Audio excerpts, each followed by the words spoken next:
Hey welcome back to my channel. मैं दीपिका जो आपको सिखा रही है हर हफ्ते dot mandala step by step. तो आज है एपिसोड 2 जिसमें हम बात करेंगे एमडीएफ की। एमडीएफ बोर्ड, उसे कैसे प्रिपेयर किया जाता है डॉट मंडाला के लिए। और हम बात करेंगे ग्रिड लाइंस की। ग्रिड लाइंस का मतलब होता है मार्किंग, वो किस लिए काम आती है वो भी मैं आपको इस एपिसोड में बताऊंगी। तो चलिए हम शुरू करते हैं एमडीएफ बोर्ड से। हम इसको किस तरह से प्रिपेयर करेंगे तो वो मैं आपको अभी बताती हूँ। सो एमडीएफ बोर्ड्स बहुत वैरायटी में आते हैं, जैसे कि ये ब्राउन कलर है, इसके अलावा ग्रीन और मैरून भी आते हैं। लेकिन मेनली डॉट मंडाला में ब्राउन ही यूज़ करते हैं, ग्रीन भी करते हैं कुछ लोग, लेकिन वो थोड़ा अलग मैटर हो जाता है। वो किस लिए करते हैं वो हम नेक्स्ट एपिसोड्स में फिर कभी मैं आपको बताऊंगी। हमें बिगिनर फ्रेंडली हम एपिसोड्स बना रहे हैं, तो हमें उसके लिए चाहिए ब्राउन एमडीएफ। इसका डायमीटर है 5 इंच, ये कोस्टर साइज़ है। 5 इंच का इसका डायमीटर, आप 6 इंच भी ले सकते हैं, लेकिन आप अभी स्टार्टिंग में छोटा ही साइज़ लीजिए ताकि आपको सीखने में बहुत ईजी रहेगा। इसकी थिकनेस है अराउंड 3 to 4 mm। थिकनेस यहाँ पे मेज़र होती है, इस जगह से थिकनेस मेज़र होती है। कोस्टर साइज़ है उसके लिए 3 to 4 mm काफ़ी रहती है। जैसे जैसे हमारा डायमीटर बढ़ता जाता है, डायमीटर जैसे जैसे ये कोस्टर या फिर जो एमडीएफ बोर्ड है, जैसे जैसे अगर ये हम प्रोजेक्ट्स के लिए बड़ी साइज़ लेते हैं तो उस अकॉर्डिंग थिकनेस भी एडजस्ट करनी पड़ती है हमें। 3 to 4 छोटी साइज़, उसके बाद में 6 mm, 8 mm, 12 mm, बहुत अलग अलग टाइप की थिकनेस होती है, तो वो हमें उसके अकॉर्डिंग लेनी पड़ती है। तो अभी हम छोटा बना रहे हैं कोस्टर साइज़, इसलिए हम लेंगे 4 mm। आपको किसी भी किसी भी लोकल स्टोर से, आई मीन कोई भी आर्ट एंड क्राफ्ट के स्टोर से, या फिर आप ऑनलाइन भी मंगा सकते हैं, आपको वहाँ से भी बहुत इजीली कोस्टर ये मिल जाएंगे ब्राउन एमडीएफ में। ओके, तो हमने कोस्टर लिया। उसके बाद में हम लेंगे प्राइमर। प्राइमर से मतलब है जेसो। तो हम जो बोर्ड के ऊपर जो बेस पेंट लगाते हैं उसके पहले हमें जेसो लगाना पड़ता है, जेसो। ठीक है, मेनली तो हम ब्लैक में ही काम करते हैं, मतलब डॉट मंडाला बहुत अलग अलग कलर्स में बनती है, उसका बेस कलर उसी के अकॉर्डिंग डिसाइड किया जाता है। अगर हम पेस्टल या फिर ब्राइट कलर्स ले रहे हैं तो ऐसा पॉसिबल है कि आर्टिस्ट इसका बेस कलर वाइट रखे, या फिर कुछ और भी रख सकते हैं। मोनोक्रोम में जा सकते हैं, हारमोनी में जा सकते हैं, या फिर कॉम्प्लीमेंट्री कलर्स कुछ भी रख सकते हैं। वो उन पे डिपेंड करता है उनके कलर के ऊपर कि वो पैटर्न्स का कलर, क्या कलर पैलेट यूज़ कर रहे हैं, तो उसके ऊपर वो मिक्सिंग करके कुछ भी कलर बेस यहाँ पे ले सकते हैं। तो उस टाइम पर लगाया जाता है वाइट जेसो। ये वाइट जेसो, ये वाला ब्लैक है। मैं ब्लैक इसलिए लगा रही हूँ क्योंकि मुझे यहाँ पे बेस कलर ब्लैक चाहिए। ओके, ब्लैक से ही मैं मोस्टली ब्लैक पे ही काम करती हूँ। मैं ब्राइट कलर्स भी लेती हूँ, लेकिन अगर मैं ब्लैक बेस ले रही हूँ, यहाँ पे ब्लैक बेस कलर ले रही हूँ, तो मैं ब्लैक जेसो यूज़ करूँगी। जेसो का काम ये होता है कि हमारा जो बोर्ड होता है उसको स्मूथ करता है, उसकी फिनिशिंग बहुत अच्छी आती है, और जो उसके ऊपर हम बेस लगाएंगे वो बहुत स्मूथली लगेगा, और उसके बाद में हम डॉट्स जब लगाएंगे वो बहुत अच्छे से इसके ऊपर वर्क करेगी।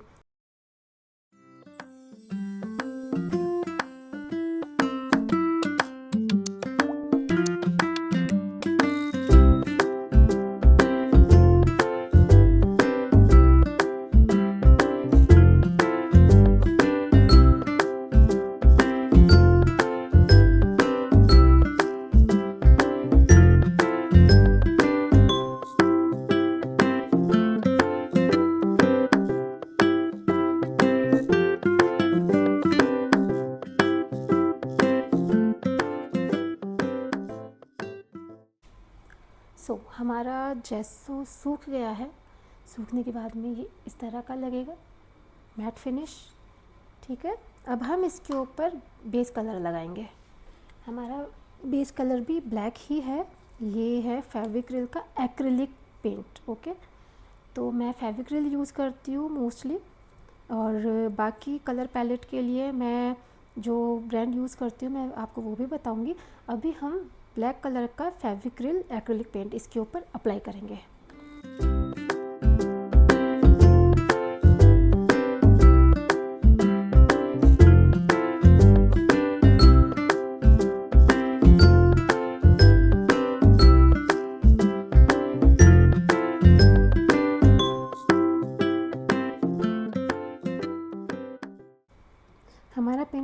सूख गया है यहाँ पर। अब बारी आती है ग्रिड लाइंस की। ग्रिड लाइंस क्या होती है? ग्रिड लाइंस काम आती है मार्किंग में, यानी कि गाइडलाइन बनाने के लिए, जो कि हेल्प करती है डॉट मंडाला के जो भी पैटर्न्स होते हैं उनको एक क्लीन और एक बैलेंस्ड लुक देने के लिए।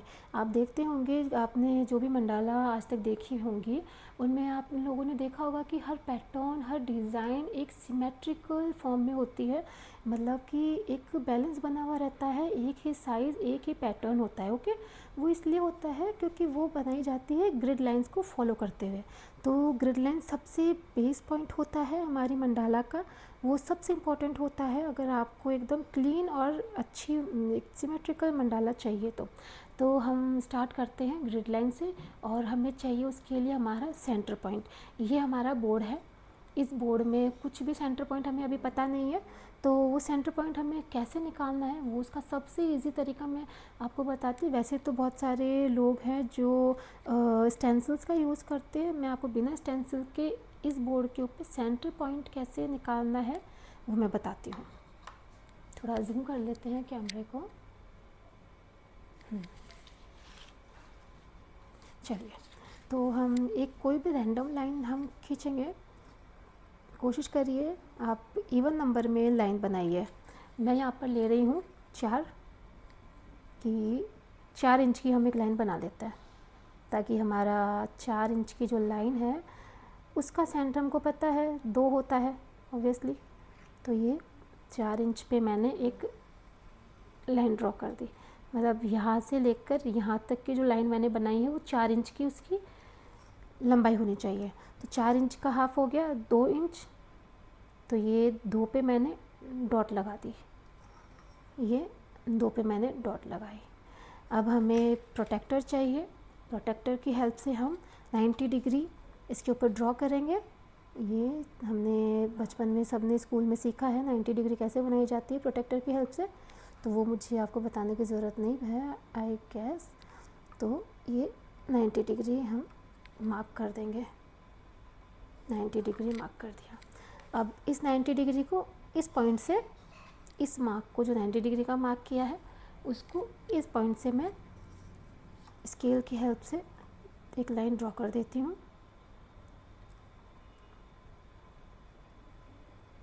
मेरे पास छोटी स्केल नहीं है क्योंकि मैं बड़ी से ही काम करती हूँ, बड़ी मंडाला के लिए, तो इसलिए। तो ये देखिए ये लाइन ड्रॉ हो गई। अब हम ये लाइन चेक करेंगे कितने इंच की है। ये हमारी लाइन है, ये देखिए मैंने आपको बताया था ये हमारा बोर्ड है 5 इंच का, ये 5 इंच ये इसका, ये देखिए डायमीटर। ओके, अब 5 इंच का हाफ होता है 2.5, 2.5, 5 इंच का हाफ होता है 2.5, तो ये 2.5 पे मैंने मार्क कर दिया। ये है हमारे इस बोर्ड का सेंटर पॉइंट। तो एक बहुत इजी तरीका, आप सेंटर पॉइंट निकाल सकते हैं इस तरीके से, ठीक है। एक टिप है आप लोगों के लिए, जब भी आप मार्किंग करें तो ये देखिए, ये मैं ये पेंसिल यूज़ करती हूँ, अगर आपको दिख रहा है तो ये है, रुकिए मैं एक सेकेंड, मैं ये वाली पेंसिल यूज़ करती हूँ, ये है ब्रूस्टरो की। मार्किंग के लिए सबसे इजी है, बहुत हेल्पफुल है, इसका नाम है ब्रूस्टरो प्रोफेशनल आर्टिस्ट पेस्टल पेंसिल। ये वाइट चारकोल में या फिर ब्लैक में आती है, क्योंकि हमें यही यूज़ करनी है। ये थोड़ी एक्सपेंसिव आएगी लेकिन सब बहुत हेल्पफुल होती है। तो ये हम क्यों यूज़ करते हैं ये पेंसिल्स, क्योंकि ग्रिड लाइन हमें बहुत ही हल्की हल्की लाइंस बनानी होती है। ये देखिए इतनी बहुत ज़्यादा रगड़ के नहीं बनानी है कि वो पेंट के अंदर तक चली जाए या फिर निशान छूट जाए। हल्की हल्की इसलिए क्योंकि हम जब बाद में काम करेंगे, इसके ऊपर फिनिश हो जाएगा हमारा काम, तब हमें इनको रिमूव करने की ज़रूरत पड़ती है, और हम रिमूव करते हैं वेट वाइप से। मेरे पास एक वेट वाइप का पैकेट हमेशा रखती हूँ, तो वेट वाइप की हेल्प से मैं इसके ऊपर जो भी मार्किंग की हुई होती है, मैं लास्ट में जब मेरा काम ख़त्म हो जाता है मैं वो मार्किंग रिमूव करती हूँ। मैं क्या, सभी रिमूव करते हैं ऑब्वियसली, तो पेस्टल कलर हम जो ये यूज़ कर रहे हैं ये बहुत इजीली रिमूव हो जाते हैं, उनके लिए हमें कुछ एक्स्ट्रा यूज़ करने की ज़रूरत नहीं पड़ती है। देखिए बहुत इजीली ये वाइप हो गए। पेंसिल आप यूज़ मत करिए क्योंकि पेंसिल के निशान रह जाते हैं, वो आपके काम ख़त्म होने के बाद में वो रिमूव नहीं होते और वो बहुत ही बेकार लगते हैं डिज़ाइंस के अंदर, पैटर्न्स के बीच में जब पेंसिल मार्क्स दिखाई देते हैं। ये देखिए ये वाला नहीं बताऊँगी क्योंकि ये तो हमें चाहिए। ओके, हम प्रोटेक्टर हमको चाहिए, हमें प्रोटेक्टर रखना है सेंटर पे। जैसा कि मैंने पहले बताया था कि हमने प्रोटेक्टर यूज़ करना बचपन में सीखा है स्कूल्स में। सो 90 डिग्री ड्रॉ करना है। मैंने आप लोगों को समझाने के चक्कर में लाइन वाइप कर दी थी, सो मुझे फिर से ड्रॉ करनी पड़ेगी। तो ये 90 डिग्री, 90 डिग्री, ओके। और ये यहाँ पे 90 डिग्री पे सबसे पहले मैंने ड्रॉ कर दिया। अब हमें क्या करना है, एवरी 30 डिग्री हमको मार्किंग करनी है। लोग 10 भी करते हैं, 20 भी करते हैं, लेकिन हम स्टार्टिंग करेंगे 30 डिग्री से। 30 डिग्री पे हम मार्किंग करेंगे। मुझे थोड़ा जूम करने की ज़रूरत है, नहीं, ओके। हम 30 डिग्री पे हम मार्किंग करेंगे। 30, 60, 90, 120, 50। इसको रोटेट कर लेती हूँ। एक प्रोटेक्टर आता है पूरा गोल वाला जिसकी हेल्प से हम नीचे भी कर सकते हैं। 360 डिग्री का आता है वो, ये मेरे पास 180 डिग्री का ही है। तो हम इसके ऊपर भी हम मार्किंग कर लेते हैं। सेंटर से होते हुए इस जितनी भी हमने लाइंस ड्रॉ करी है, डॉट्स, सॉरी नॉट लाइंस, जितनी भी डिग्री पे हमने ये डॉट्स बनाई है इनको हम कनेक्ट कर देंगे। इस डॉट से कनेक्ट करना है हमें, सेंटर डॉट से ये जो भी लाइंस है इनको कनेक्ट करना है, मार्क्स हैं उनको कनेक्ट करेंगे। तो हम ऐसे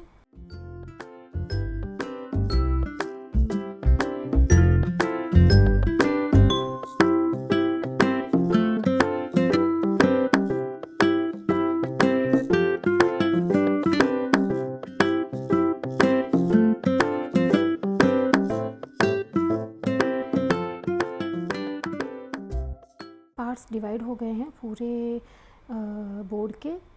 अब मार्किंग की ज़रूरत हमें पड़ेगी सर्कल बनाने में, ठीक है।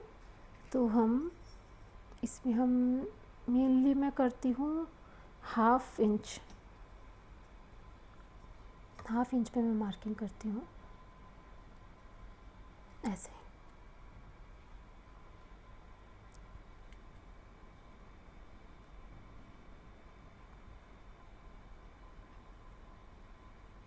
ऑन एवरी हाफ इंच ये मैंने मार्किंग की है।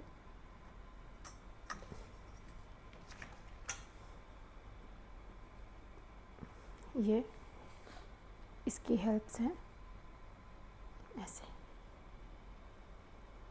विजिबल है क्लियरली।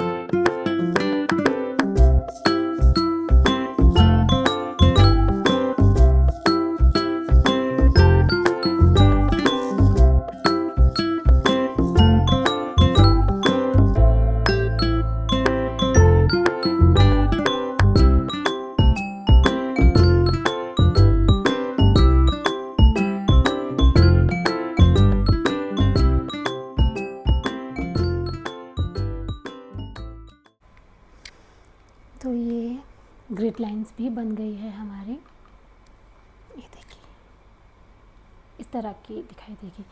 इसमें ये जो सर्कल्स बनाए हैं ये सेम साइज़ है, इनकी इक्वली डिवाइड है, और ये जो लाइंस हैं ये भी इक्वली डिवाइडेड है, ओके। तो इन सब के अंदर बनती है पैटर्न। डॉट मंडाला के पैटर्न इन लाइंस को फॉलो करते हुए बनाए जाते हैं। अब नेक्स्ट वीडियो में मैं आपको बना के दिखाऊंगी, इसी बोर्ड के ऊपर हम बनाएंगे डॉट मंडाला, डॉट्स लगा के दिखाऊंगी मैं आपको इस पूरे के ऊपर। तो तब तक आप प्रैक्टिस कर रही बोर्ड के ऊपर ग्रिड लाइंस की, और जैसो लगाना बिल्कुल मत भूलिए, क्योंकि जैसो बहुत इम्पोर्टेंट है। जैसो हेल्प करता है, मैं फिर से बता देती हूँ, हेल्प करता है कि आपका जो बेस कलर है वो MDF एब्जॉर्ब ना करें। इसकी वजह से जैसो प्राइमर लगाया जाता है और इसकी ड्यूरेबिलिटी को बढ़ाता है वो। ओके, तो आप जैसो ज़रूर लगाइए, और जो भी कलर आप यूज़ करना चाहते हैं, बेस कलर एक्चुअली आपके ऊपर डिपेंड करता है, आप कौन सा बेस कलर लगाना चाह रहे हैं, वाइट, ब्लैक और कोई और पेस्टल कलर या कुछ भी, कोई भी कलर जो आपको पसंद हो। इसमें देखिए मंडाला के अंदर कुछ रूल नहीं होते हैं, कोई रूल नहीं होता। तो नेक्स्ट वीडियो में हम सीखेंगे कि इन ग्रिड लाइंस के ऊपर पैटर्न्स कैसे बनाए जाते हैं, डॉट्स कैसे प्लेस की जाती है, उन सब की एक ट्रिक होती है, और बहुत समझना पड़ता है उन सब चीज़ों को कि डॉट्स कैसे प्लेस करें कि हमारे डॉट्स इक्वली बने, सारी कवर करें, इक्वली स्पेस कवर करें। तो नेक्स्ट वीडियो में मैं आपको ये सिखाऊंगी। अब प्लीज़ हेल्प करिए मुझे थोड़ा आगे बढ़ने में, इस चैनल को आगे बढ़ाने में प्लीज़ सपोर्ट करिए, और बने रहिए नेक्स्ट वीडियो तक, देखते रहिए हैंडक्राफ्टेड बाय डी के वीडियोस। और कमेंट सेक्शन में बताइए आप क्या सीखना चाहते हैं, या आपके कोई क्वेश्चन है, या आप और क्या देखना चाहते हैं वीडियोस के अंदर। Thank you.